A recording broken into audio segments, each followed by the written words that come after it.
Hi friends నమస్తే. యద్దనపూడి సులోచనారాయణ గారి జీవన తరంగాలు నెక్స్ట్ పార్ట్ చూద్దాం. హోటల్ లైట్నింగ్ ఆవరణలో ఉన్న అందమైన గార్డెన్‌లో చంద్రం సిగరెట్ కాలుస్తూ కూర్చుని ఉన్నాడు.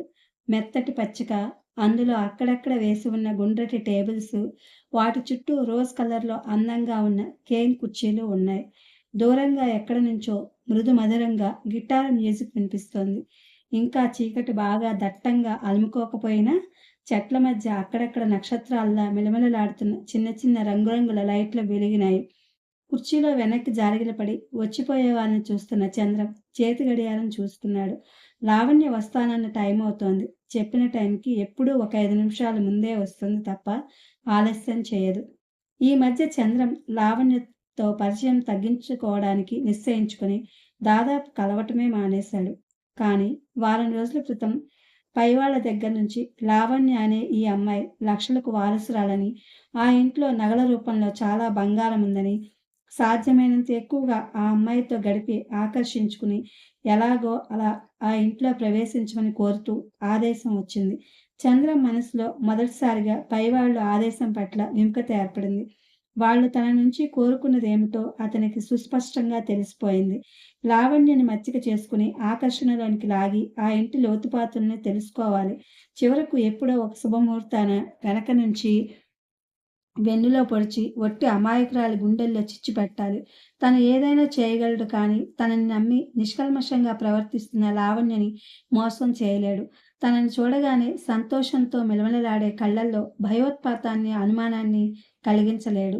ఎన్నడూ, ఎప్పుడూ లేనిది ఈ లావణ్య విషయంలో చందు హృదయంలో చిత్రమైన యుద్ధం మొదలైంది. మొట్టమొదటి దొంగతనం చేసిన నాడే తనలో మనసు అనేది చచ్చిపోయిందని, అన్ని భావాలకు తన అతీతంగా అయిపోయానని అనుకుంటూ వచ్చిన చందుకి లావణ్య పరిచయంతో తను అనుకున్నట్లుగా మనసు చచ్చిపోలేదని, కొన ఊపిరితో ఉందని, అది లావణ్య స్నేహం కురిపిస్తున్న అమృత జల్లుకి ప్రాణం పోసుకుని సేద తీరుతూ బలం పుంజుకుంటున్నట్టుగా అనిపించసాగింది. మొట్టమొదట లావణ్యం చూడగానే ఉన్నవాళ్ళందరి మీదలానే కసి, ద్వేషం ఏర్పడినాయి. అందువల్లే లావణ్యతో పరిచయం ఏర్పరచుకున్నాడు, పెంచుకున్నాడు. ఇలాంటి వాళ్ళని ఎంతమందిని గుప్పెట్లో పెట్టుకుంటే అంత ఎక్కువగా పైవాళ్ళ దగ్గర పలుకుబడి, హోదా పెరుగుతాయి. ప్రశంసలు లభిస్తాయి. సమర్థుడు అనే ఖ్యాతి దక్కుతుంది. కానీ రాను రాను లావణ్యతో పరిచయం పెరిగి లావణ్య స్వభావం తెలిసిన తర్వాత చందుకు తనపై తనకే అసహ్యం, సిగ్గు కలిగినాయి. అతనికి తెలియకుండానే అతనిలో నా వల్ల ఈ అమాయకురాలికి కించిత్ కూడా హాని కలగకూడదు అనే దృఢమైన అభిప్రాయం కలగసాగింది. అది క్రిందటి నెల మురళి హత్యతో మరింత బలపడింది. మురళి తన తోటివాడే. తనకంటే 2 సంవత్సరాల ముందుగా ఈ గ్యాంగ్‌లో కలిశాడు. చిన్నపిల్లల్ని ఎత్తుకురావటంలో మురళి చాలా గట్టివాడు. అతనికి ఈ విద్యలో సాటి లేరని చెప్పవచ్చు. మురళి తల్లి, తండ్రి చిన్నప్పుడే చనిపోయారట. బంధువులింట్లో అక్కడక్కడ పెరిగి పెద్దవాడయ్యాడట. రాయలసీమ కుగ్రామంలో పుట్టిన మురళికి ఈ గ్యాంగ్‌కి ఎలా స్నేహం కలిసిందో ఆ దేవుడికే తెలియాలి. గాలివాటుకు ఎండుటాకులా కొట్టుకు వచ్చానోయ్ అనేవాడు తప్ప ఇంకేం చెప్పేవాడు కాదు. 4 నెలల క్రితం మురళి పైవాళ్ల ఆదేశం ప్రకారం సేఠ్ పన్నాలాల్ ఇంటిలో డ్రైవర్‌గా చేరాడు. పన్నాలాల్ సిటీలోకెల్లా పెద్ద వడ్డీ వ్యాపారస్తుడు.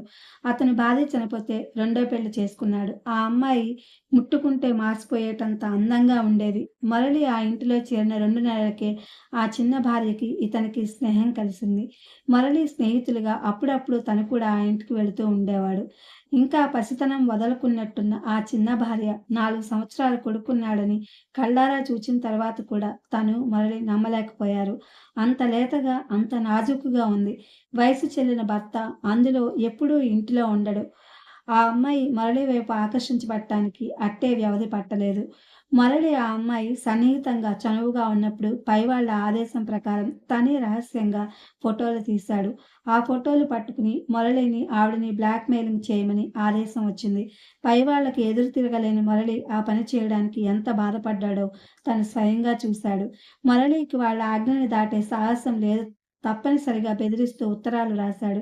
ఆ అమ్మాయి ఏడ్చింది, బ్రతిమిలాడింది. తనది ఎంతో పరువుగల కుటుంబమని, వీధిలోకి లాగవద్దని, భర్త ఇది తెలిస్తే తనని చంపేస్తాడని ఏదేదో రాసింది.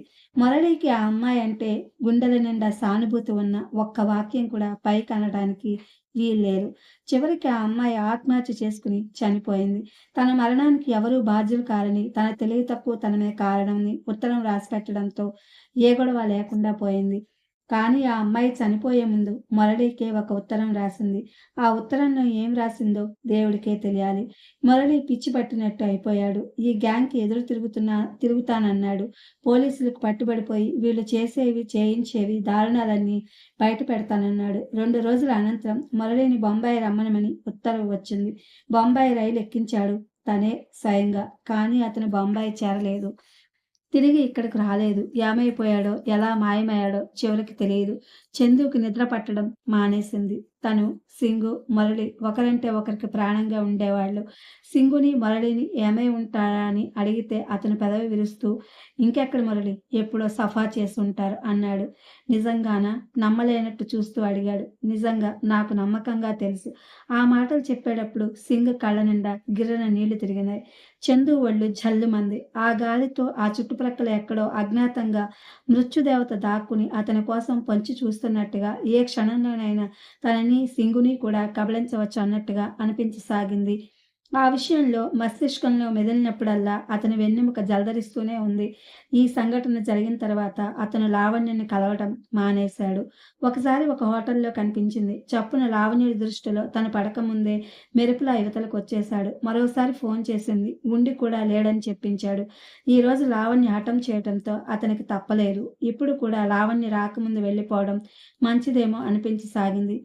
చందు లేచి వెనక్కి తిరిగేసరికి హలో అంటూ లావణ్య ఎదురుగా నడిచి వస్తోంది. చందు క్షణంసేపు ఏం చేయాలో తోచని వాడిలా నిస్సహాయంగా అలాగే చూస్తుండిపోయాడు.